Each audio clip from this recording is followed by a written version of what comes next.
फिर भी कोई गम नहीं, सर हिमालय का हमने न झुकने दिया। जय हिंद साथियों, कैसे हैं आप सभी। उम्मीद करते हैं आप लोग बहुत ही अच्छे होंगे, मस्त होंगे, स्वस्थ होंगे और मन लगाकर अपने घर पे पढ़ रहे होंगे। प्यारे साथियों, आप सभी को पता है कि हम लोग क्लास 10th के बायो यानी जीव विज्ञान को शुरू किए हुए हैं। साइंस के अंतर्गत जो जीव विज्ञान आता है उसे शुरू किए हुए हैं। पहला चैप्टर पोषण, जिसके लेक्चर 2 में हम लोग आज आ चुके हैं, यानी हम लोग पोषण के कुछ भाग को पढ़ लिया है और आगे की कहानी को हम लोग आज पढ़ने वाले हैं। ये बड़ा इंपॉर्टेंट रखता है क्लास 9th के बच्चों के लिए, जो क्लास 10th में 2027 में एग्जाम देने वाले हैं। और वह बच्चे चाहते हैं अभी से ही कि क्लास 9th अब समाप्ति पे है, तो क्लास 10th के जो साइंस है उसे हम अभी से तैयारी कर सके। तो आपके लिए यह जावेद एजुकेशन पॉइंट जो प्लेटफॉर्म है, यहाँ पर आकर बहुत बेहतर तैयारी किया जा सकता है। अगर आप अभी से पढ़ते हैं तो उम्मीद लगाइए कि आप मार्च अप्रैल मई तक आपका जो साइंस है वो खत्म हो जाएगा और उसके बाद आपके लिए रिवीजन का समय बहुत बेहतर बच जाएगा। ठीक है। क्लास 10th में जो 2026 में जो बच्चे एग्जाम देने वाले हैं उनके लिए भी यह बहुत इंपॉर्टेंट है। वो भी इसे पढ़कर, क्योंकि उन्हीं का तो क्लास है। क्लास तो जो मैंने क्लास 10th को 2026 के लिए पढ़ाया, चीज़ें तो वही है 2027 के लिए भी। तो आप भी अभी से रहकर जितनी तैयारी हो सकती है उतना आप कर सकते हैं, या आपके लिए भी प्रॉपर क्लासेस चल रही है, वहाँ पे आप जाकर बेहतर तैयारी कर सकते हैं। समझे। अगर आपको लगता है कि बायो मेरा कंप्लीट नहीं है, कमज़ोर है, तो क्लास 10th में हो और बायो आपका कमज़ोर चल रहा है और 2026 में ही आप एग्ज़ाम देने वाले हैं, तो आप आसानी से इसे भी पढ़कर अपनी तैयारी बेहतर क्या बेहतरीन कर सकते हैं। ठीक है। दोनों के लिए है। ये मेरा पर्पस यही है इसे बनाने का कि ये जल्द से जल्द हम साइंस को 2027 वालों के लिए समाप्त करें, कि आगे उनका मार्ग जो है और आसान हो जाए। आइए मैं आपको बता दूं कि लेक्चर 2 को हम लोग पढ़ने वाले हैं। लेक्चर 2 में हम लोग जैव प्रक्रम जो है, पहला चैप्टर पोषण, उसके ही आगे के भाग को हम लोग पढ़ेंगे। पोषण किसे कहते हैं ये हम लोगों ने पढ़ लिया है। अब यह हम लोगों को पढ़ना है कि जो पोषण है वो कितने प्रकार में वर्गीकृत किए गए हैं। देखिए, पोषण के प्रकार को वर्गीकृत करने के पीछे एक बड़ा सा मकसद ये है कि हम जब भोजन करते हैं, हम ले लीजिए या कोई जीव जंतु, छोटे छोटे पौधे ले लीजिए, जो भी है, वो जब भोजन करने के लिए अपना पोषक तत्व प्राप्त करता है तो वो किस किस रूप में तैयार करता है या किस किस रूप में प्राप्त करता है, इसी चीज को हम लोग पोषण के अंतर्गत पढ़ने वाले हैं। जैसे हमें चाहिए अपने एनर्जी के लिए कार्बोहाइड्रेट, हमें चाहिए मोटापा के लिए क्या चाहिए, वसा, समझे। हमें अच्छी सेहत के लिए प्रोटीन चाहिए, बात समझिए, विटामिन चाहिए ना, कैल्शियम चाहिए, बहुत सारी चीज़ें चाहिए। तो उन सब चीज़ों को हम कैसे प्राप्त करते हैं, हमारा शरीर स्वयं उसे बना लेता है या हम किसी दूसरे चीज़ पर निर्भर रहते हैं। समझ रहे हैं। कौन ऐसा है जो अपना भोजन स्वयं बना लेता है, कोई दूसरे चीज़ों पर निर्भर नहीं रहता। जैसे हम लोगों के लिए चावल चाहिए, मतलब कि हमें कार्बोहाइड्रेट चाहिए तो हमें चावल खाना ही पड़ेगा, समझे। हमें मोटाना है, हमें दूध दही या घी का सेवन करना ही पड़ेगा। तो जो उसमें पोषक तत्व है वो हमें चाहिए, और वो चूंकि हम डायरेक्ट नहीं ले सकते हैं, इसलिए उसे हम भोजन के रूप में ग्रहण करेंगे। और उससे जो हमारा शरीर है, हमारे शरीर के अंदर जो मशीनें हैं, ग्रंथियां हैं, वो उसे क्या करेगा, अवशोषित कर लेगा और फिर वो हमारे शरीर को वृद्धि विकास करने में उसी के द्वारा मदद लेकर सहायता करेगा कि हमारा शरीर वृद्धि विकास करे। तो क्या सब ऐसा ही है? आंसर है नहीं, सब ऐसा नहीं है। सब ऐसा ना है कि पीछे क्या कारण है। कोई कोई ऐसे भी है जो किसी, जैसे हमने अभी चावल खाया तो हमें मिला कार्बोहाइड्रेट, और कोई कोई ऐसा भी है कि भाई उसको भोजन जो भी चाहिए वो किसी चीज को सेवन नहीं करेगा, ग्रहण नहीं करेगा, वो अपना भोजन स्वयं बना लेगा।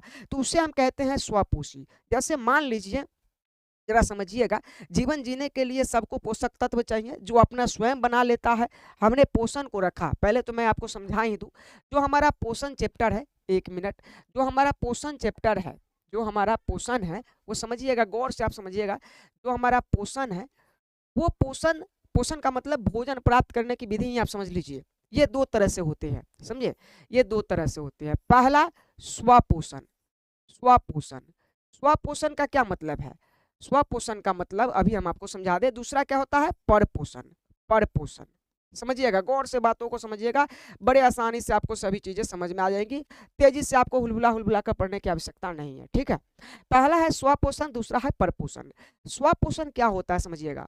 ऐसे जीव जंतु, चाहे जो भी वो करे, मैं आपको बता दूं, ऐसे जीव जंतु या पौधे जो अपना भोजन किसी दूसरे पर न निर्भर रहकर स्वयं बना लेता है। संश्लेष बनाना चाहिए, यहाँ बायो में आएगा, कोई चीज का निर्माण होगा, बनाना वो होगा, मतलब कि वो बनाएगा, निर्माण करेगा, तो उसको हम कहेंगे संश्लेषण।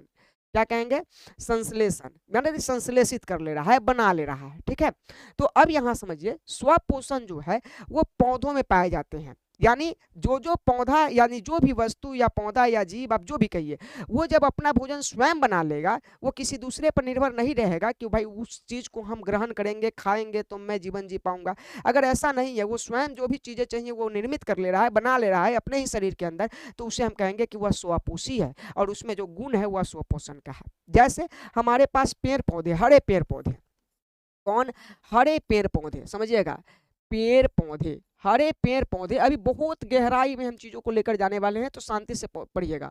पौधे, हरे पेड़ पौधे जो होते हैं वो क्या कहलाते हैं? तो स्वपोषी कहलाते हैं, यानी स्वपोषण का गुण उसमें पाया जाता है। क्यों? क्यों ऐसा होता है? तो क्योंकि इसलिए यह हम कहते हैं कि यह स्वपोषी कहलाते हैं, क्योंकि यह अपना भोजन स्वयं संश्लेषित करता है। संश्लेषित करता है, क्या करता है? संश्लेषित करता है, स्वयं संश्लेषित करता है ये अपना भोजन। ठीक है, इसीलिए हम कहते हैं कि जो हरे पेड़ पौधे हैं वह स्वपोषी है, अपना भोजन स्वयं संश्लेषित करता है, अपना भोजन स्वयं बना लेगा। अब क्यों बना लेगा, इसके बारे में हम चर्चा प्रकाश संश्लेषण में करने वाले हैं, आगे आपको मिल जाएगा। दूसरा क्या आता है? परपोषण। परपोषण कहता है कि मैं अपना भोजन स्वयं नहीं बनाऊंगा, मुझे जो भी खाना है, यानी जो भी हमारे शरीर को चाहिए, वो अपने शरीर में हम निर्मित नहीं करेंगे, हम किसी दूसरे पदार्थ का सेवन करेंगे भोजन के रूप में, और उसमें जो वो चीजें होगा जो हमारे शरीर को चाहिए, उससे हम निचोड़ लेंगे, उससे हम अवशोषित कर लेंगे, खींच लेंगे, और उससे हमारा जीवन चलेगा। तो इस तरह में हम कहते हैं कि इस तरह के गुण जिसमें पाया जाता है वह परपोषण का होता है। क्या होता है? परपोषण का। समझिएगा गौर से, इस तरह के जो भी चीजों में ये गुण पाया जाएगा वह परपोषण का होगा। तो जब हमने देखा कि भाई परपोषण कहता है कि मैं अपना भोजन स्वयं संश्लेषित नहीं करूंगा, हम किसी दूसरे चीज़ों पर निर्भर रहेंगे, उसे हम ग्रहण करेंगे, खाएंगे, और फिर ग्रहण खाकर मैं क्या करूंगा, हमारा शरीर में हमारे शरीर के अंदर जो ये है ग्रंथियां हैं, वो उसे क्या करेगा? पचाएगा, पचाकर उस चीज़ों को अवशोषित करेगा जो हमारे शरीर को चाहिए, और बाकी जो ठाट होगा, यानी जो अवशिष्ट पदार्थ होगा, वो मलमूत्र के द्वारा बाहर निकाल दिए जाएंगे। ठीक है, और जो मतलब कि जरूरत की चीज़ें हैं उसे अवशोषित करके शरीर रख लेगा, और फिर उसे यूज करेगा अपने जीवन को जीने के लिए, या हमारे शरीर के वृद्धि विकास के लिए। तो मैं ये कह सकता हूं कि यह स्वपोषण पेड़ पौधों में नहीं पाया जाता, बाकी सब में पाया जाता है। अब यह स्वपोषण जब सब में पाया जाता है तो क्या एक ही तरह से पाया जाएगा? अब सोचिए, अगर हम ये समझ ले कि हम अपना भोजन स्वयं नहीं बनाते हैं, हम पेड़ पौधे पर निर्भर रहते हैं, हम जंतुओं को खा जाते हैं ना, तो जो भी हम चीजें कर रहे हैं वह स्वपोषण के अंतर्गत नहीं आता है, परपोषण के अंतर्गत आता है। यानी हम अपना भोजन स्वयं संश्लेषित नहीं कर रहे हैं। लेकिन क्या एक भोजन संश्लेषित न करने के बाद भोजन प्राप्त करने का केवल एक तरीका है? नहीं, भोजन प्राप्त करने का भी कई तरीका है। जैसे हम आपको बता दूं, एक ऐसा जो हम भी जीवित है, जैसे मान लीजिए कि एक ऐसा ऐसा जंतु ले लीजिए, ऐसा जीव ले लीजिए जो क्या करता है, मरे हुए सड़े गले पदार्थों से अपना भोजन खींचता है और वो अपना जीवन जीता है ना। एक ऐसा पदार्थ जो मर चुका है, सड़ चुका है, और एक ऐसा जीव उस पे जीवन जिएगा जो सड़े हुए पदार्थ से अपना भोजन ग्रहण करेगा और वो अपना जीवन जिएगा। जैसे आप मशरूम ले लीजिए, नहीं आप ले लीजिए इसको गोबर छत्ता जिसको कहते हैं, वो ले लीजिए, वो मरा हुआ पेड़ पौधों पे उगता है और उससे क्या करता है, अपना भोजन अवशोषित करता है और उसी से जीवन जीता है। जब वो पौधा खत्म हो जाता है, सड़ गल जाता है, एकदम खत्म हो जाता है, उसी दिन उसका भी जीवन समाप्त हो जाता है। बस में रहे। तो एक तो ये हो गया। दूसरा क्या है कि हम जैसे जीवित है और एक और जीव जो जीवित ही होगा पर हमारे अंदर ही रहकर हमसे भोजन ग्रहण करेगा। हम अपने भोजन को ग्रहण कर रहे हैं और हम भी जीवित, और एक ऐसा जीव जो वो भी जीवित है और हमारे ही साथ रह के वो अपना भोजन ग्रहण कर रहा है और जीवन जी रहा है। वो कौन है सर? तो आप अपने बालों को देखिए, उसमें जू जो है जिसको हम ढील बोलते हैं, लीक बोलते हैं, समाज में आप सुनते होंगे कि इसके मतलब कि बालों में बहुत ढील है, लीक हो गया है। तो ये सब जो है ना, ये सब है वो भी जीवित है, वो जीव जो है जीवित है और हम भी जीवित है और हमसे ही वो अपना भोजन ग्रहण कर रहा है और जीवन जी रहा है। तो मैं कह सकता हूं कि एक जीव ही दूसरे जीव से अपना, अब बताओ हम मरने वाले हैं क्या? हम मरने वाले हैं। जब तक हम नहीं मरेंगे जब तक उसका भी भोजन चलता रहेगा। उसे कुछ करना नहीं है, बस डंक मारना है, हमारे मस्तिष्क से, हमारे शरीर से क्या करना है, रक्त को ग्रहण कर लेना है, जीवन जीते रहना है। अच्छा, उसमें जोंक आप देखे होंगे, ऐसे ऐसे चलता है जोंक ये पानी में, तो जल में आप उसमें भी देखे होंगे कि वो क्या करता है, किसी भी जीव से वो अपना शरीर स्पर्श करवाता है और उससे ही अपना क्या करता है, भोजन ग्रहण कर लेता है और वो अपना जीवन जी रहा है ना। एक मच्छर को देखिए, मच्छर क्या करता है, वो भी जीव है, वो भी जीवित है, हम भी जीवित है, आता है मेरे ही शरीर पर डंक मारता है, रक्त लेता है, उड़ जाता है, वो अपना जीवन जी रहा है। तो ऐसे भी हैं जो एक जीव जीवित है और दूसरे जीवित जीव ही आकर हमसे ही अस्थाई या अस्थाई रूप से, अब अस्थाई या अस्थाई का मतलब क्या हो गया, जैसे ढील, ढील हमारे पास क्या है, अस्थाई रूप से है। अस्थाई रूप का मतलब है कि इसी में उसका घर ही है, ये कहीं जाएगा नहीं। और मच्छर क्या है, अस्थाई है, जैसे वो आएगा, डंक मारेगा, रक्त लेगा, उड़ जाएगा, क्योंकि पता है उसको आप मार दीजिएगा अगर अस्थाई रह गया तो वो अस्थाई है। तो अस्थाई या अस्थाई रूप से जो एक जीव दूसरे जीव से ही भोजन ग्रहण करता है, तो उस तरह के जीव को कहते हैं परजीवी। क्या कहते हैं, परजीवी कहते हैं कि एक ऐसा जीव जो दूसरे जीवित जीवों से ही अपना भोजन ग्रहण करता है और क्या करता है, जीवन यापन करता है। एक होता है प्राणी संपुष। अच्छा, परजीवी भी तीन प्रकार के हो जाते हैं। तीन प्रकार का कैसे हो जा, समझिए। एक होता है बाह्य परजीवी। बाह्य परजीवी का मतलब आपके शरीर के बाहरी भाग में रहेगा और वो अपना पोषण क्या करेगा, मतलब पोषक तत्वों को ग्रहण करेगा और जीवन जिएगा। जैसे मच्छर हो गया, ये आपके शरीर के बाहरी सतहों से आता है, रक्त लेकर उड़ जाता है। बालों में जू हो गया, ये आपके शरीर से बाहरी शरीर के बाहरी सतहों से आता है, रक्त लेता है, उड़ जाता है। उसी तरह से आप आ जाइए, क्या कहते हैं, हाँ, जोंक ले लीजिए। वो क्या करता है, वो भी आपके शरीर के बाहरी सतहों से चिपक कर, यानी आप कहिए कि स्पर्श करके भोजन ग्रहण कर लेता है। तो ये चीजें हैं बाह्य परजीवी। अंतः परजीवी में आ जाता है फीता कृमि। अभी आपको हम चित्र भी दिखाने वाले हैं, इसलिए आपको क्लास छोड़कर नहीं जाना। अगर ईमानदारी से पढ़ना है, बहुत अच्छी तैयारी करना है, तो आपको तेजी से भागने की आवश्यकता नहीं है, चीजों को समझते हुए चलने की आवश्यकता है, समझे। तो आप शांति से बनाए रखें और यहाँ पर बैठिए आप आराम से। आप क्लास करना शुरू कर दिए हैं तो आपको अब सोचने की आवश्यकता नहीं है कि क्या होगा, सब कुछ ठीक होगा। आप धैर्य रखिए। मेरे पढ़ाए हुए बच्चे अगर 99-98% रिजल्ट ला रहे हैं साइंस में, तो मैं ठीक ही पढ़ाऊंगा, आप कम से कम विश्वास कीजिए। दूसरा हो जाता है क्या, अंतः परजीवी। अंतः परजीवी में आ जाता है, आप फीता कृमि को ले लीजिए, उसका मैं चित्र भी दिखाऊंगा। वो क्या करता है, आंतों में, आंतों में क्या करता है, मतलब कि आंत में जाकर, छोटी आंत बड़ी आंत जो होता है उसमें जाकर वो क्या करेगा, अपना घर बनाएगा और उससे ही अपना भोजन खींचेगा। यानी अंदर रहेगा, आपके शरीर के अंदर रहेगा और आपको क्या करेगा, बर्बाद करना शुरू करेगा। तो उसको हम फीता कृमि हो गया, अमीबा हो गया।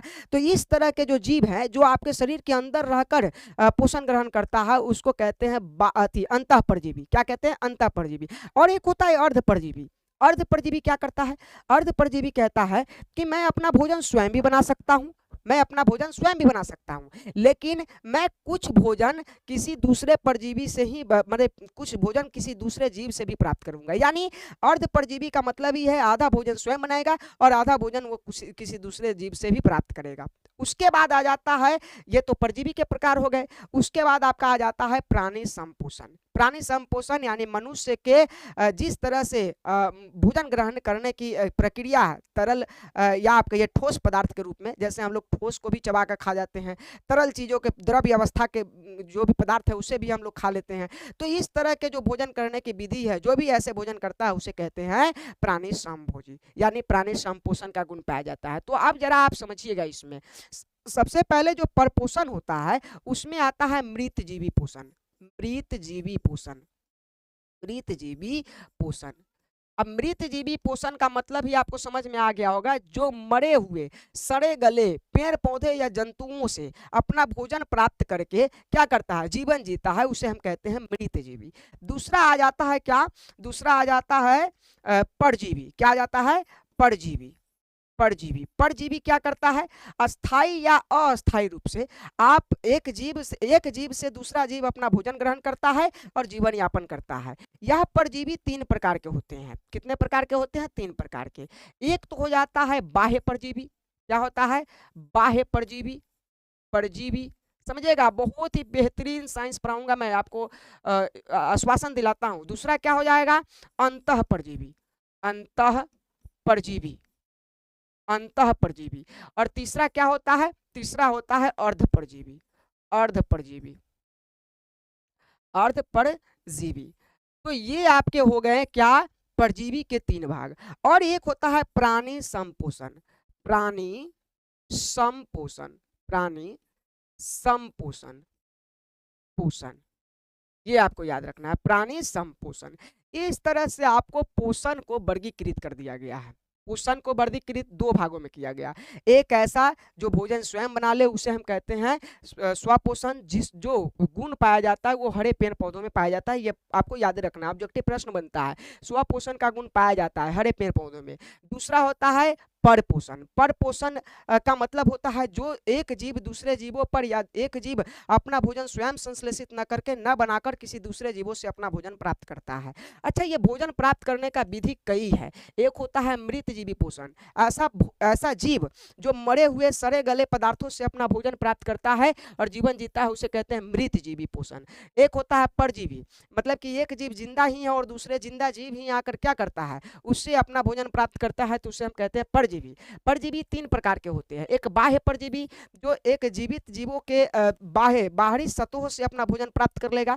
एक होता है अंतः परजीवी। अंतः परजीवी का मतलब एक जीवित जीव से ही एक दूसरा जीवित जीव क्या करेगा, उसके आंतरिक भागों में जाकर उससे भोजन प्राप्त करेगा, तो उसे कहते हैं अंतः परजीवी। और एक अर्ध परजीवी का मतलब हो गया कि वह प्रकाश संश्लेषण की प्रक्रिया, यानी अपना भोजन स्वयं भी संश्लेषित कर सकता है, लेकिन वो अगर चाहे तो एक जीव से भी अपना भोजन मतलब कि प्राप्त कर सकता है, तो उसको कहते हैं अर्ध परजीवी।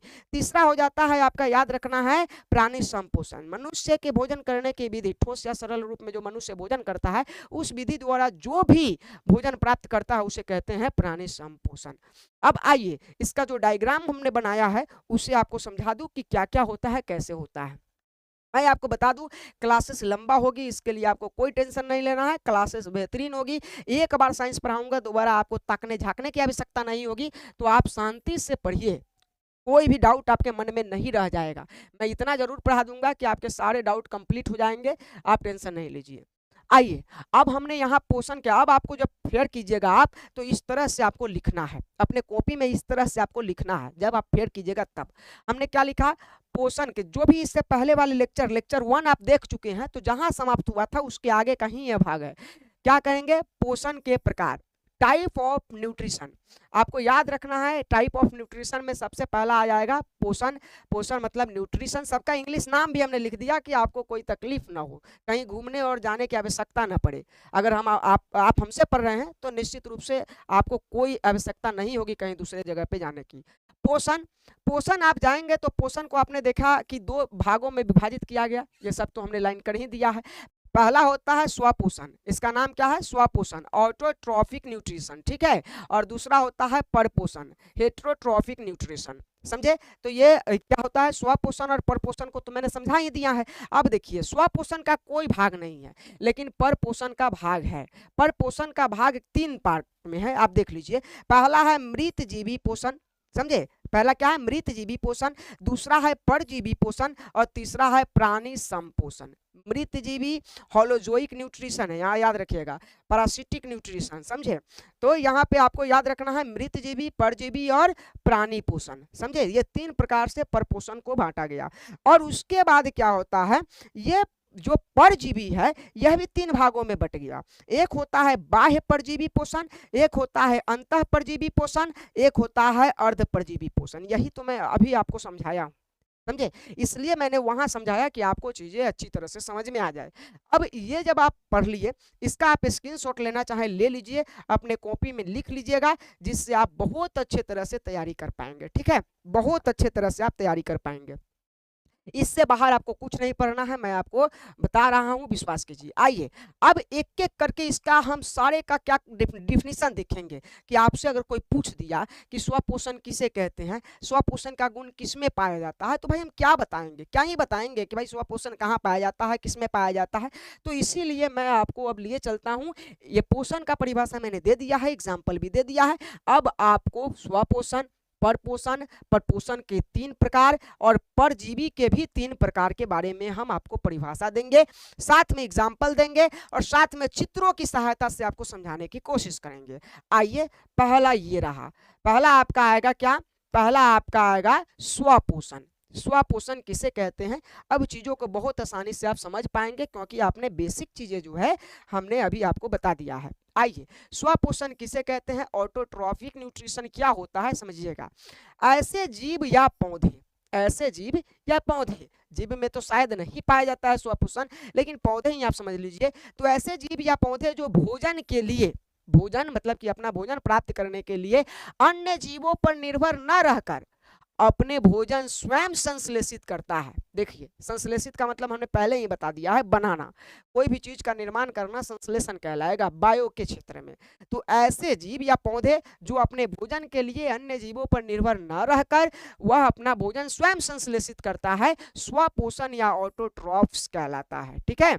अतः अतः जिन जीवों में स्वपोषण का गुण पाया जाता है वह स्वपोषी कहलाते हैं, जैसे हरे पेड़ पौधे। कितना आसान है ना, हमने इतना ही आसानी से आपको पहले भी समझा दिया है कि ऐसे पौधे, ऐसे जीव जो अपना भोजन स्वयं संश्लेषित कर लेता है, किसी दूसरे पर नहीं निर्भर रहता है, तो वह कहलाता है स्वपोषी। समझे। और जिसमें स्वपोषण का गुण पाया जाता है वह स्वपोषी कहलाता है, और उसमें पाया जाता है, वो जो गुण पाया जाता है वो हरे पेड़ पौधों में पाया जाता है। अब आप कहिएगा, आपका एक सवाल होगा कि सर हरे पेड़ पौधे ही अपना भोजन स्वयं संश्लेषित क्यों करते हैं? आपका ये सवाल हो सकता है कि सर हरे पेड़ पौधे ही अपना भोजन क्यों संश्लेषित करता है, हम मनुष्य अपना भोजन क्यों संश्लेषित नहीं कर सकते, हम क्यों किसी दूसरे जीव पर, क्यों किसी दूसरे जंतुओं पे आधारित रहते हैं? देखिए, एक बात समझिए, साइंस पढ़ रहे हैं, आपके खोपड़ी में, आपके दिमाग में जितना ज्यादा प्रश्न बन सकता है उतना ही आप बेहतर साइंस को समझ सकते हैं। समझे। साइंस पढ़ने के अंतर्गत या पढ़ने के समय में आपके प्रश्न बनने चाहिए आपके मन में। अगर प्रश्न नहीं बन रहा है तो आप एक पुतला है जो गुटुरगु देख रहे हैं, बस आपको कुछ समझ में नहीं आने वाला है। तो प्रश्न आपके दिमाग में बनने चाहिए, उठने चाहिए, टीचर से प्रश्न करना ही होगा।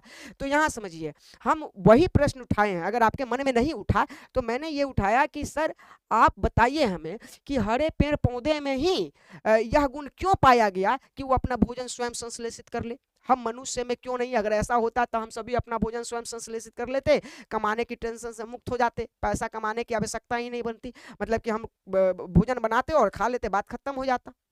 क्या पेड़ पौधे कभी पैसा कमाते हैं? नहीं कमाते हैं, फिर भी जीवन जी रहा है, अच्छे खासे भोजन प्राप्त कर लेता है। आखिर ऐसा क्या है, क्या इसमें हम लोगों से कॉमन है, अलग है, जो इसको स्वपोषण के लिए तैयार कर देता है? आइए समझ लेते हैं।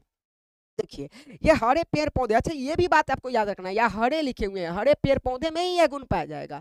हरे पेड़ पौधों के पत्तियों में पाया जाता है क्लोरोफिल, क्लोरोफिल पाया जाता है, ये याद ही रखिएगा।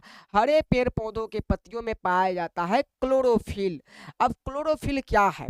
देखिए, क्लोरोफिल सूर्य प्रकाश को जब, अच्छा एक बात और, इसे भोजन बनाने के लिए 4 चीजों की आवश्यकता होती है। भोजन बनाने के लिए, जो स्वपोषी है उसे भोजन बनाने के लिए 4 चीजों की आवश्यकता होती है। पहला होता है क्लोरोफिल होना चाहिए उसके पास, दूसरा होता है सूर्य प्रकाश होनी चाहिए, सूर्य प्रकाश, सूर्य प्रकाश समझिएगा, गौर से समझिएगा, सूर्य प्रकाश। तीसरा होता है इसके पास जल होना चाहिए, जल, अच्छा जल नहीं, तीसरा CO2 होना चाहिए, कार्बन डाइऑक्साइड, और चौथा होता है जल होना चाहिए। क्या होना चाहिए? जल। अब समझिए बात को, ये 4 चीजें अगर पाई जाए तो कोई भी स्वपोषण का गुण अपना सकता है। तो आप कहिएगा सर मेरे पास 3 गुण तो है ही, सूर्य प्रकाश हमें मिल ही जाता है, CO2 कार्बन डाइऑक्साइड मिल ही जाता है, जल हमारे पास है ही, ये क्लोरोफिल क्या है जरा बता दीजिए कि हम भी इसको अपने अंदर प्राप्त कर ले, खींच ले कहीं से। यार देखिएगा, क्लोरोफिल का नियम ही है कि पेड़ पौधों के हरे पत्तियों में ही पाई जाएगी, अन्यथा ये कहीं नहीं मिलेगा आपको। ठीक है, कोई वस्तु नहीं है जो इसे खरीद कर आप अपने शरीर में सेट कर लीजिएगा, उसके बाद सूर्य प्रकाश को आने के आ जाओ मैं सूर्य प्रकाश आ जाओ मेरे पास, हम भोजन बनाना शुरू करते हैं, आप कमाने की आवश्यकता नहीं है, ऐसी कुछ बात नहीं है। समझे। सूर्य प्रकाश होगा आपके पास, CO2 होगा, जल होगा, फिर भी आप भोजन नहीं बना पाएंगे क्योंकि आपके पास क्लोरोफिल नामक वर्णक नहीं। अब क्लोरोफिल का काम क्या है सर ये बताइए, हम उसका कोई व्यवस्था कर लेंगे, हम भी क्लोरोफिल के तरह कोई वस्तु बना लेंगे और जिससे हम अपना कार्य कर लेंगे और भोजन बना लेंगे। देखिए, क्लोरोफिल का काम है सूर्य का जो प्रकाश होता है उसको खींचना, अपने अंदर अवशोषित करना, एब्जॉर्ब करना, समझे, इकट्ठा करना। सूर्य प्रकाश की जो शक्तियां हैं उसे अपने अंदर इकट्ठा करना किसका काम है? क्लोरोफिल का काम है। क्लोरोफिल कहाँ पाया जाता है? पेड़ पौधों के पत्तियों में, ये गौर से आप याद रखिएगा, क्लोरोफिल पेड़ पौधों के पत्तियों में पाया जाता है। इसका काम आपको याद हो गया, सूर्य प्रकाश को खींचना, आखिर इसको जब हम प्रकाश संश्लेषण पढ़ेंगे तो इस सब का परिभाषा समझाएंगे, लेकिन अभी केवल स्वपोषण के लिए थोड़ा बहुत आपको समझा देते हैं। सूर्य प्रकाश को खींचना किसका काम है? क्लोरोफिल। यानी जब सूर्य रोशनी देगा, जब सूर्य का प्रकाश निकलेगा तो उससे जो प्रकाश किरणें आएंगी ये पत्तों पर पड़ेगा और हर पत्तों में पाया जाएगा क्लोरोफिल। और क्लोरोफिल का काम है कि सूर्य का प्रकाश को क्या करना? ऑब्जर्व कर लेना, खींच लेना। अच्छा, ये सब खींच कर क्या करेगा? खींचने के बाद पेड़ पौधों को 4 चीजों में से एक क्लोरोफिल इसको प्रकृति ने दिया है, समझे? इसको कहीं से दूसरे जगह से मिला। हर पौधों के पास, हरे पत्तियों में क्लोरोफिल पाया जाता है, ये कंप्लीट कर लीजिए। और उसके बाद हमें ये सूर्य प्रकाश मिल जाता है सूर्य से। उसके बाद हमें चाहिए carbon dioxide. Carbon dioxide CO2, ये भी आपको मिल जाएगा कहां से? ये आपको मिल जाएगा हमारे वायुमंडल से। हमारे वायुमंडल में 0.03% कार्बन डाइऑक्साइड पाया जाता है, ठीक है। और वहीं से पेड़ पौधों के पत्तियों में रंध्र पाया जाता है, जिसको स्टोमाटा कहते हैं, यानी छिद्र। छोटे छोटे छिद्र पेड़ पौधों के पत्तियों में होता है, जिसे हम रंध्र कहते हैं। अभी बातों को केवल सुनिएगा, गौर से सुनिएगा चीजों को, क्योंकि आप जब गौर से नहीं सुनते हैं ना तो क्लास में वैसी बातें जो बड़ा इंपॉर्टेंट होता है, जो टीचर के द्वारा बोले जाते हैं, वो आपके माइंड से निकल पड़ता है और वो आपको बाद में हानि पहुंचाएगा। याद रखिए, पेड़ पौधों के पत्तियां जो होती है, उस पत्तियों को आप ऐसे करके देखिएगा ना तो झलझला टाइप का दिखेगा। ऐसा लगेगा कि हम उस पार देख सकते हैं, लेकिन पूरी तरह से नहीं देख सकते हैं। तो वो झलझला टाइप का जो दिखता है ना, उसको हम कहते हैं छोटे छोटे छोटे छोटे छिद्र है। और छोटे छोटे छिद्र जो होता है उसको हम कहते हैं रंध्र। क्या कहते हैं? रंध्र। गौर से समझिएगा, रंध्र कहते हैं इसको, इंग्लिश में स्टोमाटा कहते हैं। क्या कहते हैं? स्टोमाटा कहते हैं। तो ये स्टोमाटा या आपका ये रंध्र क्या करता है? सूर्य ये CO2 कार्बन डाइऑक्साइड को वायुमंडल से खींच लेता है अपने अंदर, ठीक है। भोजन बनाने के लिए देखिए क्या क्या कर रहा है। क्लोरोफिल उसके पास ही होगा, सूर्य प्रकाश सूर्य के रोशनी से ले लिया और उसको अब्सॉर्ब कौन किया? क्लोरोफिल। तो क्लोरोफिल अपना काम कर लिया। ये पत्तियों में जो रंध्र पाए जाते हैं, छोटे छोटे छिद्र पाए जाते हैं, उसका काम है कि सूर्य ये कार्बन डाइऑक्साइड को कहीं से भी इकट्ठा कर लेना। ये वायुमंडल से इकट्ठा कर लेगा। जल कहां से आएगा पेड़ पौधों के पास? तो जड़ से आएगा। जड़ से जल तथा खनिज लवण यह प्राप्त कर लेता है अपने जड़ों के द्वारा। क्या करता है? जाइलम नाम का एक उत्तक होता है, आपको बाद में समझ में आएगा परिवहन चैप्टर में। जाइलम नाम का उत्तक होता है जो जल को जड़ से खींचकर अब पत्तियों तक पहुंचा देता है, समझे। जाइलम का काम क्या होता है? जड़ से जल को खींचकर पत्तियों तक पहुंचा देता है। और जब ये पत्तियों तक पहुंचाएगा तो पत्ती में ही भोजन बनते हैं, ये याद रखिएगा। हर पत्ती में भोजन बनता है। तो याद रखिएगा, पत्ती में जो भोजन बना उसके लिए क्या चाहिए था? तो हमें चाहिए था क्लोरोफिल। क्लोरोफिल के बिना ये संभव नहीं था, तो हमें क्लोरोफिल मिल गया। उसके बाद क्लोरोफिल कहाँ भाई? प्रकृति ने ही दे दिया। उसके बाद हमें सूर्य प्रकाश चाहिए, तो सूर्य प्रकाश भी मिल गया। सूर्य प्रकाश भी मिल गया, समझिएगा, सूर्य प्रकाश भी मिल गया। उसके बाद जब सूर्य प्रकाश मिल गया तो इसको चाहिए था 2 और चीज, CO2। तो CO2 वायुमंडल से मिल गया, प्लस जल चाहिए था। जल का मतलब H2O। क्या करता है? H2O भी मिल गया। अब ये दोनों चीजें मिला, कार्बन डाइऑक्साइड, जल, कहां कहां से मिला सब प्राप्त आपको पता है। तो ये दोनों क्या करेगा? रिएक्शन करेगा। क्लोरोफिल का काम क्या होता है? सूर्य प्रकाश को जो अवशोषित किया है। अच्छा, एक बात बताइए, हमें इस प्रक्रिया में पेड़ पौधा ऑक्सीजन को छोड़ेगा और कार्बन डाइऑक्साइड प्राप्त कर रहा है, गौर से समझिएगा। तो ये जो H2O है, इसी से याद रखिए, भोजन बनाने के लिए हमें H2 चाहिए, लेकिन H2 कहीं से नहीं मिल सकता है। इसीलिए पेड़ पौधे अपने जड़ के द्वारा जल को प्राप्त करता है। क्यों करता है? क्योंकि जब जल प्राप्त करेगा तो उसमें H2 भी है, O भी है, ऑक्सीजन और हाइड्रोजन दोनों है। तो ये क्या करता है? जल को प्राप्त कर लेता है। सूर्य प्रकाश के रोशनी को जो ऊर्जा के रूप में केंद्रित करके रखा है क्लोरोफिल, ये क्लोरोफिल पूरा के पूरा शक्ति मारता है किस पर? H2O पर। जब ये H2O पर शक्ति मारता है तो ये इसको तोड़ देता है H2 प्लस O2 में। किस में तोड़ देता है? H2 प्लस O2 में। फिर ये अपना ये जो है हाइड्रोजन जो है अपना भोजन के रूप में उपयोग कर लेता है बनाने के रूप में। बाद में ऑक्सीजन को क्या करता है? यहाँ से मुक्त कर देता है, वायुमंडल में छोड़ देता है। तो याद रखिएगा, इस प्रक्रिया में हमें ग्लूकोज का निर्माण होता है। किसका होता है? ग्लूकोज का निर्माण। ग्लूकोज का निर्माण होता है और यही ग्लूकोज पेड़ पौधों का क्या होता है? भोजन होता है। याद रखिएगा। तो आपसे पूछा जाएगा पेड़ पौधों का भोजन क्या है, तो ग्लूकोज है। पेड़ पौधों का भोजन क्या है, ग्लूकोज है। आपसे पूछा जाएगा ये अच्छा ये प्रकाश संश्लेषण में फिर पढ़ेंगे, ज्यादा टेंशन नहीं लीजिए, जब वहां आएंगे तो समझेंगे। आपसे ये भी पूछा जाएगा कि प्रकाश संश्लेषण होती है उस प्रक्रिया में क्या मुक्त करता है, तो आपको याद रखना है मुक्त करता है O2। जल भी बनता है, जल भी बनता है, लेकिन पेड़ पौधे जल को अपने पास रख लेता है शरीर के लिए, और O2 ऑक्सीजन को मुक्त कर देता है, और वही वायुमंडल में मिल जाता है, फिर वहां से हम लोग ग्रहण कर लेते हैं। ठीक है, तो ये आपको पूरी कहानी याद रखना है। याद रखिए, स्वपोषण के लिए एक बार लास्ट बार बोल देते हैं, चीजें आपको आसान लगने लगेगी। पेड़ पौधों को भोजन बनाने के लिए 4 चीजें चाहिए। पहला है क्लोरोफिल, पेड़ पौधों के हरे पत्तियों में पाया जाता है, कंप्लीट कर लीजिए। दूसरा प्रकाश ऊर्जा, यानी सूर्य प्रकाश से वो प्राप्त कर लेगा। क्लोरोफिल का काम है सूर्य प्रकाश से ऊर्जा प्राप्त कर लेना, ठीक है, उसे अवशोषित करके अपने पास रख लेना। तीसरा CO2, CO2 को क्या करता है, वायुमंडल से पेड़ पौधों के पत्तियां, जो उसमें छोटे छोटे छिद्र पाए जाते हैं जिसको रंध्र या स्टोमाटा कहते हैं, वो अपने द्वारा ग्रहण कर लेता है, और पेड़ पौधे का जो जड़ है वो जल को ग्रहण करके पत्तियों तक ले जाता है, और वहीं पर भोजन का निर्माण हो जाता है। ठीक है, और जिस कारण से वह ग्लूकोज का निर्माण कर पाता है और वो अपना भोजन प्राप्त कर लेता है, बना लेता है। ठीक है, आगे बढ़े हम लोग, आगे बढ़ते हैं। अगला क्या है, तो यहाँ देख सकते हैं ये चीज को हम दिखाए हुए हैं, जैसे सूर्य प्रकाश को आ रहा है सनलाइट, यहाँ ऑक्सीजन है, यहाँ कार्बन डाइऑक्साइड है, यहाँ वाटर है, यह सब मिलेगा, ग्लूकोज का निर्माण हो जाएगा, भोजन का निर्माण हो जाएगा। ठीक है, बढ़िए आगे। तो आपने स्वपोषण को समझ लिया, अब आइए परपोषण को समझते हैं। परपोषण क्या है समझिए। परपोषण क्या है, देखिए बड़ा ही सुंदर है, अब तो और मजा आएगा आपको। अब और आप बताइएगा, आप कमेंट करके आप जरूर बताइएगा कि यह जो क्लासेज है वो आपको किस तरह से लग रहा है, कितना बेहतर लग रहा है। ठीक है, कि अगर आपको अच्छा लगता होगा तभी तो पढ़ाने का कोई मतलब है।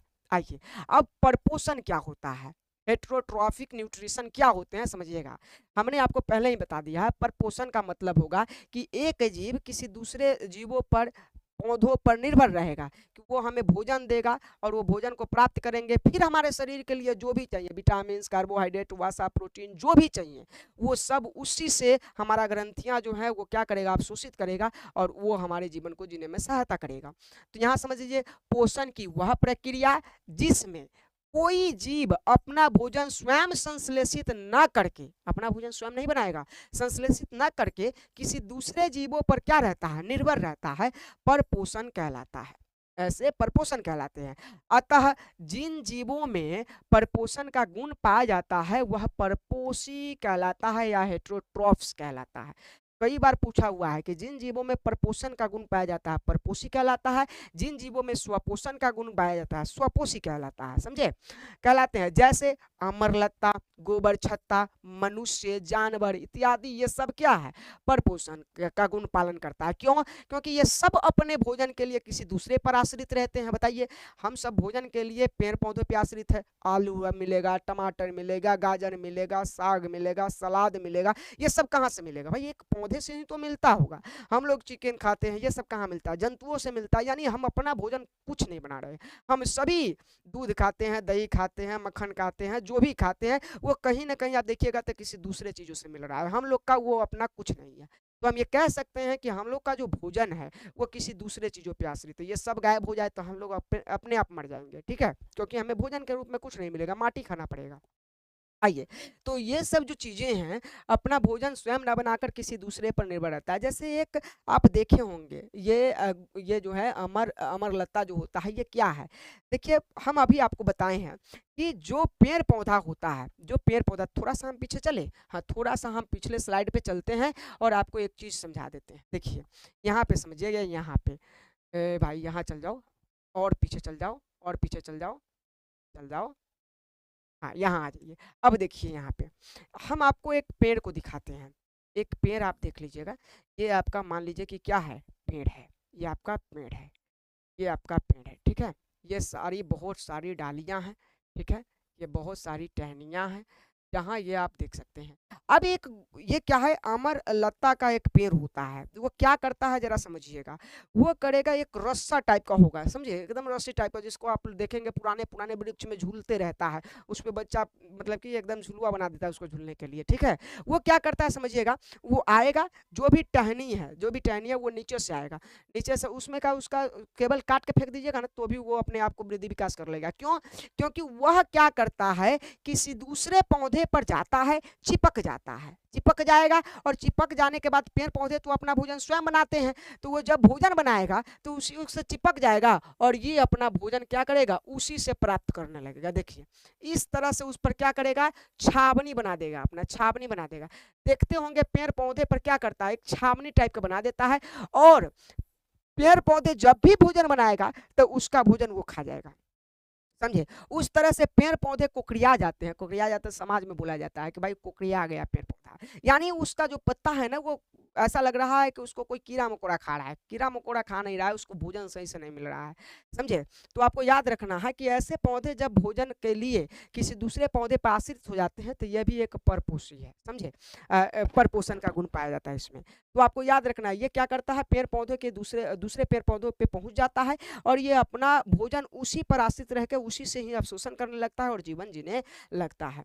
आप देखिएगा तो इस पौधा में आपको वही दिखाया गया है, देखिए गौर से आप देखिएगा तो इस पौधा में आपको वही दिखाया गया है। थोड़ा सा और आगे चलो, हाँ यही यही यही यही यही, रुक जा भाई रुक जा, हाँ ये देखिए, ये जो पौधा आप देख रहे हैं, एक पौधा है बेचारा, अभी दिख भी नहीं रहा होगा, इसलिए नहीं दिख रहा है क्योंकि ये भीतर चला गया है, और इसके ऊपर से देखिए लत्ती टाइप का बहुत सारा जो है मतलब कि ये शाखाएं बाहर आ चुकी है। तो ये उसका शाखा नहीं है, उस पेड़ का नहीं है, ये क्या किया है, ये सब अपना अलग से शाखाएं हैं, ये सब पेड़ पौधों से एकदम चिपका होगा, समझे।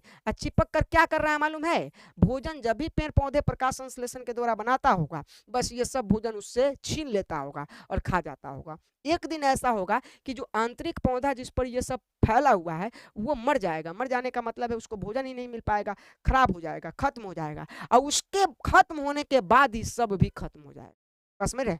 लेकिन जब तक वो जीवित रहेगा तब तक ये अपना जीवन जिएगा, उससे अपना भोजन प्राप्त करके, ठीक है। अब आइए ये देखिए, एक तो ये हो गया, तो बताइए ये एक पौधा जीवित है, दूसरा भी जीवित है और भोजन प्राप्त कर रहा है। एक यहाँ देखिए, ये पौधा आप देख रहे हैं, एक पौधा का मोटा सा टुकड़ा है जो कहीं पानी में फेंक दिया गया है। अब ये पानी में रहने के कारण सड़ गया है, गल गया है, और जिस कारण से इस पर क्या है, मशरूम का पौधा आ गया है। इसका पौधा आ गया मशरूम का। ये क्या करता है, ये मरे हुए पेड़ पौधे या जीव जंतु के संपर्क में आता है, और संपर्क में आकर उस पे अपना जीवन यापन करता है, इसी से भोजन प्राप्त करेगा और ये जीवन यापन करेगा। देख लीजिए ये बेचारे मरे हुए हैं, ये अपना भोजन स्वयं नहीं बना रहे हैं, लेकिन इसी का शरीर ये खा कर क्या करेगा, जीवन जिएगा। जैसे आप केला का पत्ता फेंक दीजिए, केला के पत्ता फेंक दीजिए, केला का थम फेंक दीजिए ना, कोई भी ऐसा वृक्ष का एक तना फेंक दीजिए पानी के करीब में, वो जब क्या करेगा, सड़ने लगेगा, तो उस पे मशरूम का पौधा उगता है, और ये अपना भोजन उसी सड़े हुए पौधों से क्या करता है, प्राप्त करता है और जीवन जीता है, ठीक है। तो ये भी एक हो गया। दूसरा देखिए, हम मनुष्य में आ जाइए, हम मनुष्य क्या करते हैं, अपने बॉडी को मस्त करने के लिए किसी दूसरे जीव जीव पर, या आप समझिए तो पेड़ पौधों पर निर्भर रहते हैं। जैसे ये आप जितना भी देख रहे हैं, टमाटर, आलू, प्याज, केला, दूध, अनार, सेब, संतरा, जो भी है, पनीर, ये सब कहाँ से आता है, तो किसी दूसरे से आता है, और हम लोग अपना भोजन प्राप्त करते हैं इससे, और कहते हैं बड़ा ही मस्त हम लोग अपना शरीर बना रहे हैं, ठीक है। तो ये भी हो गया। ये बेचारे को देखिए, ये बेचारे को देखिए, चूहा है भाई, चूहा, ये देख रहे हैं, चूहा साहब है। ये क्या करता है, ये भी अपना भोजन स्वयं नहीं बनाता है। मनुष्य ने रखा क्या, गेहूं को रखा बोरा में पैक करके कि भाई हम खाएंगे, ये बेचारे भी उसी पर लालच भरे, तुम रखो ना, हम तो मजा ले ही लेंगे। ये बेचारे क्या करते हैं, उसी ये क्या करता है, जो बुरा है उसमें जाता है, अपना डंक मारता है, और दो चार चावल या आप गेहूं खा लेता है, और इसका पेट भरता है। हर दिन का आदत लग जाता है कि भाई इतने टाइम पे जाना है, जब सोया रहेगा सब, और मजे से खा कर आ जाना है। आज ये अकेला है, कल पूरे फैमिली को लेकर आएगा, बारात को लेकर आ जाएगा, कहेगा ये मेरा ही है, खा लो आराम से, बस में रहे। तो आपको ये चीजें याद रखना है, हर व्यक्ति, हर वस्तु, हर पौधा किसी न किसी दूसरे पर निर्भर रहकर अपना भोजन प्राप्त कर रहा है। तो इस चीज को हम कहते हैं परपोषण। कोई दिक्कत? अब जो भोजन प्राप्त करने का गुण देखा, आपने क्या देखा? आपने देखा कि भाई मरे हुए चीज़ों से भोजन प्राप्त कर रहा है, दूसरे के रखे हुए चीज़ों से। तो ये परपोषण को भी बाँट दिया गया। कहा कि जिन-जिन आधारों पे पोषण को प्राप्त करेगा, उनको आधारों पर बाँट दीजिए। जब परपोषण को बाँटा गया, तो पहला बँटवारा हुआ तो आया मृतजीवी पोषण। मृतजीवी पोषण, या क्या होता है? समझिएगा। स मृतजीवी पोषण क्या कहता है? कहता है इस प्रकार के पोषण में जीव मृत जंतुओं और पौधों के शरीर से अपना भोजन अपने शरीर के सत्वों से घुलित कार्बनिक पदार्थों के रूप में अवशोषित करता है। क्या करता है? अपना भोजन मरे हुए वस्तुओं से या मरे हुए जीव जंतु या पौधों से क्या करता है? चिपक जाता है, और कहता है कि वो उसके शरीर के सतह से अपने शरीर को चिपकाता है और उससे भोजन प्राप्त कर लेता है। किस रूप में प्राप्त करता है? तो घुलित कार्बनिक रूप में, यानी घुलित कार्बनिक पदार्थ के रूप में अपना भोजन अवशोषित करता है। और ऐसे जीव जो अपना भोजन मृत जीवी पोषण के द्वारा प्राप्त करता है, उसे मृत जीवी या सैप्रोफाइट्स कहते हैं। ठीक है? और जैसे में कवक हो गया, बैक्टीरिया हो गया, प्रोटोजोआ हो गया, फफूंद हो गया, समझिए, खमीर हो गया, मशरूम जिसको खुम्बी कहते हैं वो हो गया, जीवाणु हो गया। तो ये सब जो है अपना भोजन इसी रूप में प्राप्त करते हैं, मरे हुए चीज़ों से प्राप्त करते हैं। ठीक है? अब आपसे पूछा जाएगा, बताइए फफूंद जो है मृतजीवी पोषण है या परजीवी पोषण है, या परजीवी पोषण है? तो आपको कहना होगा ये मृतजीवी, मरे हुए चीज़ों से अपना भोजन प्राप्त करता है। खमीर मरे हुए चीज़ों से अपना भोजन, प्रोटोजोआ मरे हुए, बैक्टीरिया मरे हुए चीज़ों से अपना भोजन प्राप्त करता है। ठीक है? तो अब आइए, आपने वही देखा है अभी जो दिखाए थे, इसमें क्या करता है? ये पेड़ पूरा मर चुका है, इसके जो तना है वो फट रहा है, और फिर जब ये सड़ने की कगार पे आया है, कमजोर पड़ गया है, तो इस पे मशरूम यानी कुंभी निकला है और अपना भोजन क्या कर रहा है? प्राप्त कर रहा है और जीवन जी रहा है। ठीक है? इसी तरह से सब मरे हुए जीव जंतु से अपना भोजन प्राप्त कर रहा है। तो इस तरह के भोजन प्राप्त करने के गुण को हम कहेंगे कि यह मृतजीवी पोषण है। उम्मीद करते हैं कि यह चीज़ें आपको बहुत अच्छा से समझ में आ रहा होगा। आप कमेंट करके हमें ज़रूर बताइएगा, चूँकि हम जब लाइव रहते हैं ना, या आपको ऐसे रिकॉर्डेड क्लास करा रहे हैं, तो हमको ये दिक्कत लगता है कि पता ना बच्चा के मन में कोई शक तो नहीं होगा, कोई दिक्कत नहीं होगा। तो अगर आप अभी कमेंट करेंगे ना, तो हम अगले लेक्चर में उस कमेंट को देखेंगे, और देखने के बाद उस कमेंट में जो भी प्रश्न किया रहेगा, या आप अच्छा करें बुरा करें, मैं ज़रूर जवाब देने का कोशिश करूँगा कि आपका ये जो प्रश्न था ये इस लेवल का है और इस तरह का इसका आंसर होगा। ठीक है? और अगर आपको अच्छा लगता है कि नहीं सब कुछ ठीक है, मस्त पढ़ाई हो रही है, आप एक प्यारा सा कमेंट जरूर कर देंगे कि हाँ सर मस्त हो रही है, कोई दिक्कत नहीं। आइए, आपको समझ में आता होगा, मस्त है, जबरदस्त है, नहीं समझ में आता होगा तो कुछ नहीं है। आइए अब अगले भाग में पढ़ते हैं। अगला क्या है? परजीवी। सबसे खतरनाक प्यारे साथियों यही है। परजीवी क्या होता है समझिएगा, गौर से समझिएगा, परजीवी क्या होता है। सुनिए, परजीवी क्या होता है?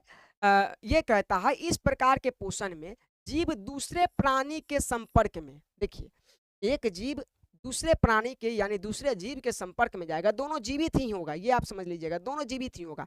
प्राणी के संपर्क में जाएगा किस रूप में? अस्थाई या अस्थाई रूप में। मतलब कि या तो उसी के पास रहकर हर दिन भोजन ग्रहण करेगा, या भोजन ग्रहण करेगा भाग जाएगा। तो जो भोजन रह कर ग्रहण करेगा उसको अस्थाई कहेंगे, जो नहीं रह के ग्रहण करेगा लेकर भाग जाएगा उसको कहेंगे अस्थाई। तो अस्थाई या अस्थाई रूप में रहकर उससे अपना भोजन प्राप्त करते हैं, इस प्रकार के भोजन प्राप्त करने वाले जीव परजीवी कहलाते हैं। तथा जिस जीव के शरीर से परजीवी अपना भोजन प्राप्त करते हैं वो पोषी कहलाते हैं। क्या कहलाते हैं? पोषी, यानी पोषने ही वाला तो होता है। जैसे मान लो कि हमारे पास जू है, हमारे बालों में जू पड़ा हुआ है और भोजन प्राप्त कर रहा है, तो हम उसे पोष रहे हैं कि नहीं पोष रहे हैं? पोष रहे हैं, हमसे वो भोजन प्राप्त कर रहा है, तो हम पोषी हो गए। जैसे हमारे माता पिता से हम भोजन प्राप्त करते हैं, उनके दिए हुए चीज़ों को खाते हैं ना, वो हमारे लिए भोजन का व्यवस्था करते हैं, प्रबंध करते हैं, तो हम वो जो है हमारे पोषी है। उसी तरह से हम किसी को पोष रहे हैं तो हम भी उसके पोषी हो गए, तो वो पोषी कहलाते हैं। जैसे जोंक, जू, मच्छर, फीता कृमि, अमीबा, कवक, जीवाणु और न जाने कैसे छोटे छोटे जो पौधे होते हैं। अमरबेल, पौधे का नाम अमरबेल। अभी जो आपने देखा ये पूरी जो सजाया हुआ था वो वाला। अब समझिए, जोंक देखिए क्या करता है, ये एक शरीर के कोई भी शरीर के सतह पे जाएगा, चिपकेगा, एक डंक मारेगा, फोड़ेगा और उससे अपना रक्त ग्रहण करके देखो कितना मोटा हो जाता है भाई ये। समझे? तो ये भी है, लेकिन ये भी जीवित है और हम भी जीवित है। ऐसा तो नहीं है कि हम मर गए हैं और चाहे ये मर गया है, दोनों जीवित है, लेकिन ये हमको गधा बनाने की कोशिश कर रहा है। आएगा, डंक मारेगा, खून को लेगा और भाग जाएगा। अब भागेगा भी नहीं, इसको छुड़ाना पड़ेगा, नहीं तो ये अंदर ही भाग जाएगा। ठीक है, अंदर भाग जाएगा, फिर आपकी कहानी गोल कर देगा, बहुत सारे संतान को जन्म दे देगा, कहानी खत्म कर देगा। इसलिए इसको छुड़ा कर फेंकना पड़ेगा। ठीक है, ये इतना जबरदस्त होता है, पकड़ लेता है शरीर को। तो ये क्या करेगा, अपना भोजन ग्रहण कर रहा है, हम ही से ग्रहण कर रहा है, इसलिए ये कहलाएगा, क्या कहलाएगा बताइए? ये हम कहलाएंगे पोष, या ये हमसे ग्रहण कर रहा है तो ये कहलाएगा परजीवी पोषण। ठीक है, आइए दूसरा, ये मच्छर महाराज को देखिए, इसको कहानी इसका कहानी देखिए, खत्म करते हैं। मच्छर महाराज क्या कर रहे हैं, मारेंगे डंक और अपने रक्त को क्या करेंगे, हमारे रक्त को अपने पेट में, ये देखिए कितना बेहतर भर लिया है। चलेगा 2-3 दिन ये, समझे? कम से कम एक दिन तो 5-7 घंटा तो चल ही जाएगा, फिर अपना शिकार खोज लेंगे। तो यहाँ देखिए, ये भी अपना भोजन हमारे ही शरीर से प्राप्त कर रहा है, और दोनों क्या है, दोनों हमेशा के लिए नहीं है। कुछ देर अपना भोजन प्राप्त करेगा, उड़ जाएगा, भाग जाएगा, हटा दिया जाएगा। तो इस तरह को हम कहते हैं क्या, इस तरह को कहते हैं अस्थाई। क्या कहते हैं? अस्थाई। अस्थाई है ये देखिए, जू को देखिए, आपने कैमरा से जूम जूम कर करके दिखाया गया है। ये देखिए जू महाराज को, ये क्या कर रहा है, आप ढील को समझ लीजिए ना, नहीं समझ में आता है तो क्या करता है, ये बालों में रहेगा और बालों में अपना घर बना लिया है, आराम से रहेगा। आप झाड़ के निकाल दीजिए, 2-4 गो और जन्म दे देगा, उसी में पलेगा। तो ये जो है अस्थायी रूप से है, समझे? उसके बाद आ जाइए फीता कृमि। फीता कृमि आप देखिएगा तो आप देख पाएंगे, ये देखिए किस तरह के जूक टाइप का रहेगा, जो शरीर के अंदर में जाकर क्या करेगा, मतलब कि आपके आंतों को बर्बाद करेगा, उसी से भोजन प्राप्त करेगा। तो ये फीता कृमि आपके शरीर के आंतों से बर्बाद करता है। फीता कृमि क्या है, इसका परिभाषा हम आपको अभी लिख दिया, स्लाइड में मिल जाएगा। उसके बाद आ जाइए, यहाँ पे क्या है, अमीबा। ये भी आपके शरीर के ग्रंथियों पे, आपके ये आंतों पे आक्रमण करता है और आपके शरीर को बर्बाद करेगा। तो ये सब क्या है, अंतः परजीवी है, माने अंदर रहकर हमला कर रहा है। और ये सब क्या है, बाह्य परजीवी है, यानी बाहर रह के हमला कर रहा है। यानी हम कहे परजीवी भी 3 प्रकार के हो जाएगा, अंतः परजीवी, बाह्य परजीवी, समझे? एक हो जाएगा अर्ध परजीवी। आइए अब देखते हैं, ये तो आप देख लीजिए ना। आइए अब आते हैं किस पर, परजीवी 3 प्रकार के होते हैं। पहले तो ये देख लीजिए, हमने अभी 3-4 जो जीव का नाम बताया है, जिसमें हो सकता है कि आपको ना पता हो, तो फिर उस जीव के बारे में भी आपको बताना बहुत जरूरी है। हमने लिखा जू क्या होता है, ये जीवों के सिर पर या बालों में रहने वाले बाह्य परजीवी है, माने बाहर रहेगा, तो इसको हम कहेंगे बाह्य परजीवी। आप देख सकते हैं ये कैसे अपने बालों में घर बना लिया है। ठीक है, दूसरे नंबर पे आइए, क्या है, फीता कृमि। फीता कृमि क्या होता है समझिए, मानव आंतों के अंदर रहने वाला अंतः परजीवी है, मानव आंत में रहता है, समझे? और उसी पे अपना भोजन ग्रहण करेगा, आंतों को बर्बाद करेगा, खाएगा पिएगा। तो ये कहलाता है, ये देखिए फीता कृमि कहाँ रहता है, मानव के आंतों में रहता है। तो वहां पर रहकर ये अंतः परजीवी होगा कि नहीं, शरीर के अंदर है तो अंतः परजीवी हो जाएगा। अमीबा। अमीबा अमीबा एक प्रकार का प्रोटोजुआ है, जो मानव आंत में संक्रमण करने वाले अंतः परजीवी है, यानी यह भी मानव आंत में रहता है। आप देख सकते हैं चित्र में बड़े सुंदर दिखाए गए हैं। यह जो है आपका क्या है, फीता कृमि है, ये जू है, और ये आपका है मतलब कि जो अमीबा है, कैसे हमारे शरीर को बर्बाद करता है। तो इस तरह के ये जीव है, आपको याद रखना है। अब आइए जो परजीवी का और भाग है उसे हम लोग देख लेते हैं। परजीवी मुख्यतः 3 प्रकार के होते हैं। कितने प्रकार के होते हैं? 3 प्रकार के। पहला होता है बाह्य परजीवी, दूसरा होता है अंतः परजीवी, और तीसरा होता है अर्ध परजीवी, समझे? तो बाह्य परजीवी क्या होता है समझिए, ऐसे परजीवी जो किसी दूसरे जीव के बाहरी भागों या सतहों में सतहों से अस्थायी या अस्थायी रूप से अपना भोजन प्राप्त करता है, उसे हम कहते हैं बाह्य परजीवी। यानी परजीवी जो होगा, बाह्य परजीवी जो पहला भाग होगा, बाह्य परजीवी अस्थायी रूप से भी हो सकता है और अस्थायी रूप से भी हो सकता है। जैसे हमने कहा जोंक के बारे में, हमने कहा क्या कहते हैं मच्छर के बारे में, तो वो क्या करता है, आएगा डंक मारेगा, लेकर चल जाएगा, तो बाहर से ही लेकर गया, तो बाह्य तो करवाया कहा ही, लेकिन ये अस्थायी है या अस्थायी है, तो अस्थायी है। तो उसी तरह से जू जो है वो क्या है, बाहर से ही अपना भोजन प्राप्त करता है, बाहरी सतह से, लेकिन वो अस्थायी रूप से रहता है। तो बाह्य परजीवी जो है अस्थायी भी हो सकता है, अस्थायी भी हो सकता है, ये आपको याद रखना है। तो आप बाह्य परजीवी को देखें, जो परजीवी बाह्य परजीवी क्या करता है, दूसरे जीवों से अपना भोजन प्राप्त कर लेता है। आप देख लीजिए ये सब, ये जू है, ये मच्छर है, ये जोंक है, ये सब क्या कहलाएगा, बाह्य परजीवी कहलाएगा। ठीक है, परजीवी का पहला भाग बाह्य परजीवी। आइए अगले भाग को देखते हैं। भाग नंबर 2 क्या कहता है? भाग नंबर 2 है अंतःपरजीवी। अंतःपरजीवी क्या कहलाता है समझ लीजिएगा। अंतःपरजीवी ऐसे परजीवी जो किसी दूसरे जीव के आंतरिक भागों या सतहों से अस्थायी रूप से, अब देखो आंतरिक भाग अंदर में क्या जाएगा लेके उड़ जाएगा भाग जाएगा इसमें से, ऐसा नहीं है, वो अस्थायी रूप से रहेगा। तो आंतरिक भागों से क्या करता है, अस्थायी रूप से रहकर अपना भोजन प्राप्त करते हैं, उसे हम कहते हैं अंतःपरजीवी, जिसको हम फीता कृमि और अमीबा के रूप में जानते हैं। देखिए ये आंतों में फीता कृमि किस तरह से, मतलब कि आप देखिएगा तो घिना आएगा, और ये हमारे शरीर के अंदर अगर मिल जाए तो क्या कीजिएगा, समझे। उसके बाद ये आ जाइए, ये अमीबा है, इस तरह से हमारे आंतों से ये अपना भोजन प्राप्त करता है और जीवन जी रहा है, ठीक है। आइए अब बाह्य परजीवी हो गया, ये अंतः परजीवी हो गया, अर्ध परजीवी को समझते हैं। अर्ध परजीवी क्या है भाई, आगे बढ़ो। अर्ध परजीवी, ये देखिए अर्ध परजीवी क्या है। अर्ध परजीवी क्या होता है समझिए, ऐसे परजीवी जो आंशिक रूप से, माने आधा, आंशिक का मतलब आधा होता है, आंशिक रूप से किसी अन्य जीव या पौधा पर निर्भर रहते हैं। जैसे कि कुछ पौधे जो अपने भोजन का कुछ भाग स्वयं बना लेता है और कुछ भाग क्या करता है, दूसरे जीव पौधे पर से प्राप्त कर लेता है, उसे कहते हैं अर्ध परजीवी। देखिए इस सब के बारे में हम आपको पहले ही समझा चुके हैं। जैसे चंदन का पेड़, चंदन का पेड़ जो है अर्ध परजीवी है। कुछ भोजन पेड़ है तो भाई भोजन प्रकाश संश्लेषण के द्वारा भी बनाएगा, और कुछ ये अपने दूसरे से भी निर्भर कर लेता है, अपने प्राप्त कर लेता है। यह एक ऐसा मूल अर्ध परजीवी पौधा है जो अपनी जड़ों के माध्यम से दूसरे पौधों से पानी तथा पोषक तत्व प्राप्त कर लेते हैं, लेकिन स्वयं भी प्रकाश संश्लेषण कर अपना भोजन बना लेते हैं। यानी जड़ों के द्वारा किसी दूसरे का भी भोजन खींचकर ये भोजन कर लेंगे, और नहीं मिलने पर ये अपना भोजन स्वयं भी बना लेंगे। तो हमने चंदन के पौधे का विशेषता भी बता दिया। उसके बाद आपको याद रखना, इसी प्रकार से, ठीक इसी प्रकार से ये और भी जो इसका उदाहरण है, लोरेंथस का पौधा, पिस्टुलेटो का पौधा, ये सब जो है क्या है, मतलब कि अर्ध परजीवी का उदाहरण है। बढ़े आगे, आगे आइए, आगे आइए, अब आगे आपको दिखाते हैं। अब आता है प्राणी संपोषण। प्राणी संपोषण क्या कहलाता है समझ लीजिए, कि हम लोगों पे आश्रित हो जाता है, निर्भर हो जाता है, भाई हम लोग जैसे भोजन करते हैं। होलोजोइक न्यूट्रिशन क्या है, वैसे पोषण जिसमें प्राणी अपना भोजन ठोस या तरल रूप में, हम लोग तो दोनों रूप में प्राप्त करते हैं, ठोस भी भोजन है हम लोग का, तरल भी है। तो ठोस या तरल रूप में जंतुओं के भोजन ग्रहण करने के विधि द्वारा ग्रहण करते हैं, जो भी ऐसा करता है वो प्राणी संपोषण कहलाती है। और वैसे जीव जिनमें यह विधि पाया जाता है उसे हम कहते हैं विधि से पोषण होता है, वह कहलाता है प्राणी समभोजी। क्या कहलाते हैं, प्राणी समभोजी। प्राणी संपोषण जिसमें पाया जाता है वो कहलाता है प्राणी समभोजी, ठीक है। जैसे अमीबा, मेढक, मनुष्य, ये सब एक ही तरह से भोजन करते हैं और इसीलिए कहलाएंगे प्राणी समभोजी। अब आइए थोड़ा सा कुछ और चीजें हैं, और इसी के साथ आपका यह जो क्लास है समाप्त हो जाएगा।